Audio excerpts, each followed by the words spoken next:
Quadrinhos é literatura?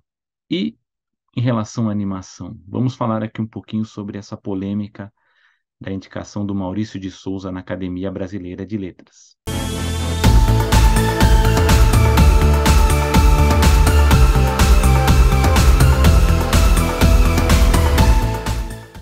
Olá, meu nome é Selby Pegoraro, jornalista, pesquisador.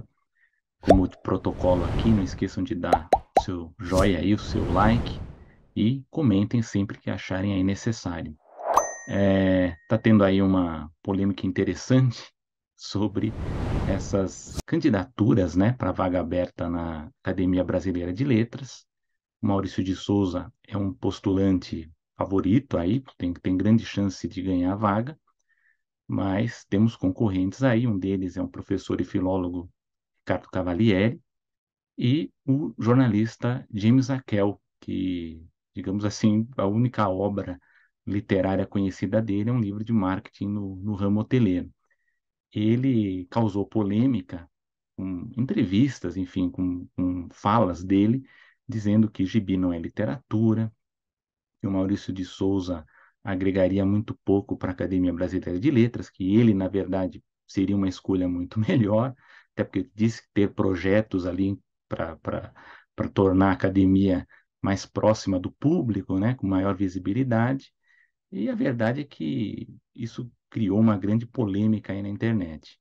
O fato é que um ponto que pegou muito para a comunidade, especialmente aquela que curte quadrinhos e que estuda quadrinhos, é essa parte em que ele fala com muito menosprezo, né, no caso, que quadrinhos não são literatura.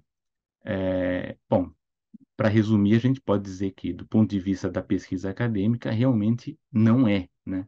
Inclusive, tem uma história muito boa sobre a discussão sobre quadrinhos e literatura envolvendo um amigo, professor pesquisador Roberto Elísio dos Santos, que foi contado uma vez aqui no canal do Kitnet HQ. Tem Os coisas que não quadrinhos são são claras. literatura? Oi?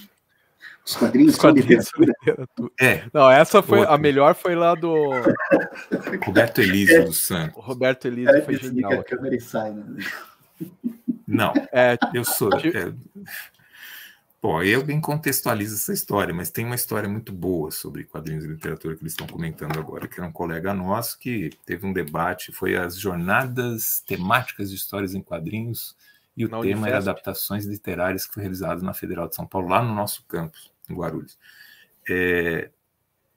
Aí a colega que fez a exposição falou, não, quadrinhos são literatura. E aí ele está aberto para perguntas, estava mediando a mesa, né? E aí ele levantou, olha, eu sou professor doutor, tenho doutorado pela ECA, tenho pós-doutorado não sei o quê, tenho pesquisa em quadrinhos, sou especializado em quadrinhos, quadrinhos não são literatura. Agora eu vou fazer a minha pergunta. Eu falei, nossa, foi quase assim, não é uma definição teórica, foi quase uma carteirada de que não é quadrinhos, né? Eu estou te informando que não é quadrinhos. E ele estava coberto de razão. Mas o jeito como foi colocado que ficou divertido, né? Enfim, é lógico que o Akel ali ele está aproveitando essa polêmica toda para ganhar mídia para ele, né? Ele sabe muito bem que ele não é, de longe, o favorito para a vaga. Provavelmente vai ser o Maurício de Souza ou o professor Cavalieri, no caso. E essa discussão era praticamente um consenso, né, para quem pesquisa quadrinhos, né, de que quadrinhos não são literatura. E, na verdade, é um pouco forçado quando a gente fala também que as pessoas aprenderam a ler, né, se alfabetizaram com os quadrinhos. Na verdade, elas foram alfabetizadas pelas professoras, usando os livros, enfim, e os quadrinhos foram uma ferramenta importante no processo de aprendizado. Mas a gente tem que pesar de uma forma correta a questão dos quadrinhos nisso. Embora a gente possa cravar aqui que quadrinhos não são literatura, contudo, todavia, a gente vai encontrar pessoas que acham que é, né? Até por uma questão de tentar até trazer um pouco mais de mérito para os quadrinhos, né?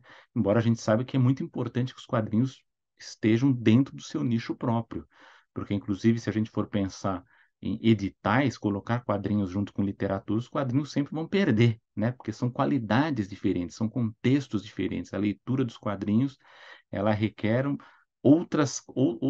outras especialidades, se a gente pode dizer aqui. Eu estou resumindo, que a gente não tem muito tempo para explicar.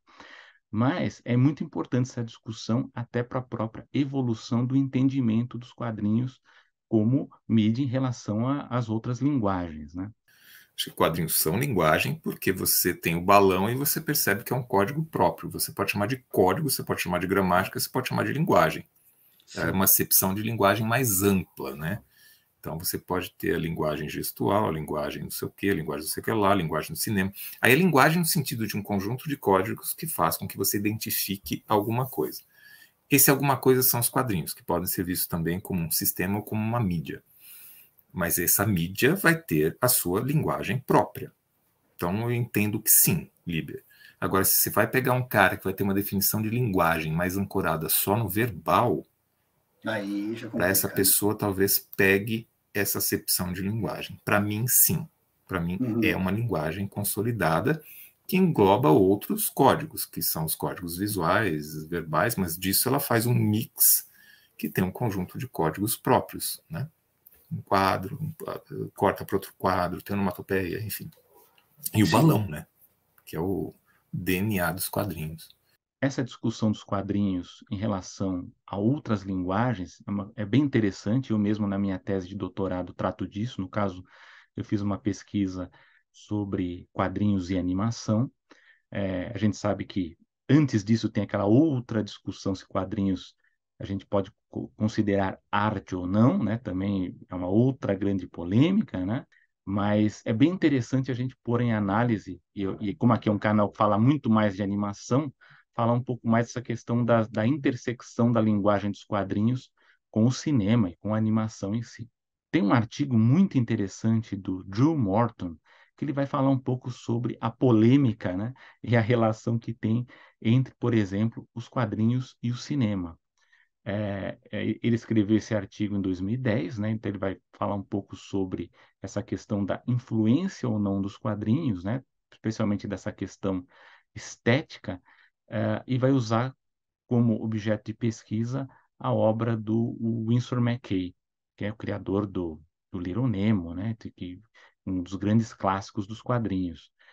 Nesse artigo, ele vai citar, né, as similaridades formais que existem entre as tiras em quadrinhos e os filmes, que tem causado um debate longo aí sobre as intersecções estéticas entre as duas mídias, nessa discussão sobre a influência. É bem interessante porque ele vai fazer uma comparação, né, um debate de ideias entre o historiador dos quadrinhos, o David Kanzo, né, que fez a análise dele em cima do Francis Lacassagne, que é um francês pesquisador especialista em mitos contemporâneos, né? Então, bem interessante, fala muito sobre Tarzan, sobre análise de quadrinhos também. E o David Kanzo, ele vai descrever como essas características do cinema, elas podem ser encontradas, né? Elas têm os traços encontrados lá nas tiras em quadrinhos, já lá do final do século XIX.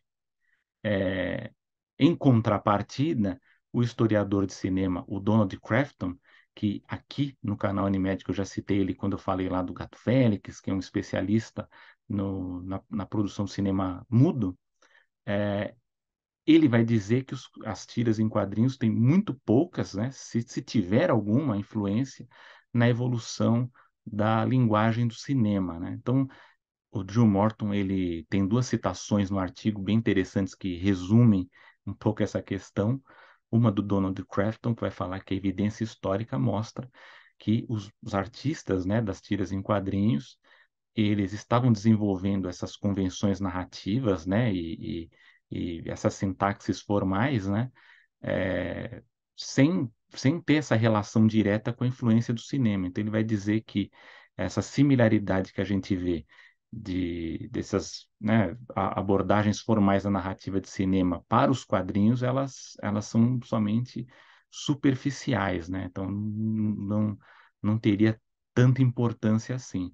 E já o David Carrier, que já tem uma linha de pensamento mais próxima do David Kanzo, ele vai dizer que, por exemplo, nas vinhetas, né, dos quadrinhos do Winsor McCay, elas podem ser vistas como frames separados, né, de uma obra cinematográfica que podem sim antecipar ali muito do que a gente vai ver depois em trabalhos em filmes de animação.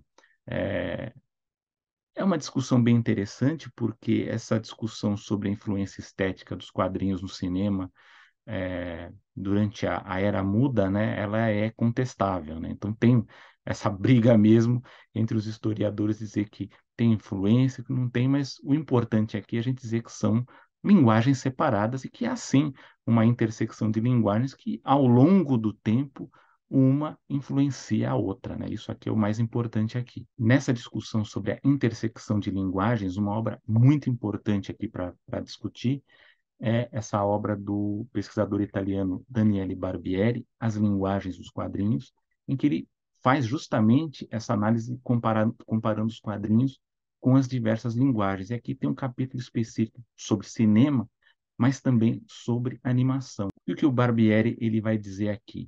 Ele vai dizer, primeiro, aquilo que eu já disse aqui, que quadrinhos e animação são linguagens diferentes, assim como ocorre também com, né, como eu disse antes aqui, o quadrinhos e cinema. Então, quando ocorre uma adaptação de um personagem ou mesma história de uma mídia para outra, o responsável principal não é nunca a mesma pessoa. No caso das histórias em quadrinhos, é o roteirista e o desenhista, e no caso da animação, né, no cinema, é o diretor e o animador, quando não o produtor. Há uma questão também relacionada à adequação, né? Nem toda história em quadrinho funciona em animação, e nem toda animação pode ser transportada para os quadrinhos, ainda que essa operação pareça mais simples e frequente que a outra, né?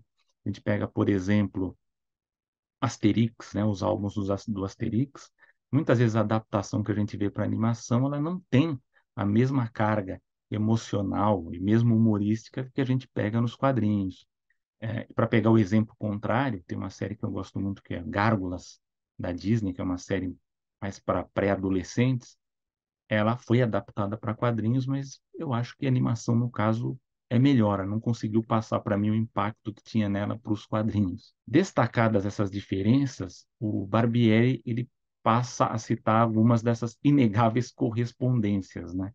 Então ele vai citar, lógico, né, que animações e quadrinhos ela vai ter uma ligação muito forte ao longo do século XX. Vai ter muita coisa adaptada dos quadrinhos para a animação. Então ele vai citar, lógico, o clássico curta, o Gert the Dinosaur, né, o dinossauro Gert, criado justamente pelo quadrinista Winsor McCay. E também temos os exemplos, os quadrinhos Disney, que a gente também teve muitas adaptações, no caso, né, procedentes das animações, embora nos quadrinhos eles tenham depois caminhado de forma autônoma pelos diversos roteiristas e desenhistas mundo afora. Barbieri afirma que essa estreita ligação entre as duas linguagens e essa frequente procedência do cinema de animação, dos personagens e situações, foi o que tornou necessário mais do que nunca para os quadrinhos a invenção de um expediente que pudesse torná-los menos pobre em relação ao desenho animado, justamente pelo que concerne ao aspecto mais notável desse último, a da animação, que é o movimento. O movimento não nasce com o desenho animado. Podemos encontrá-lo, por exemplo, em Yellow Kid, lá em 1886, e em muitos outros exemplos. Porém, o que veremos é o desenvolvimento de signos em movimento muito mais inventivos do que já havia sido necessário até então. No caso do movimento, temos exemplos de sua expressão por meio da profundidade e do instantâneo.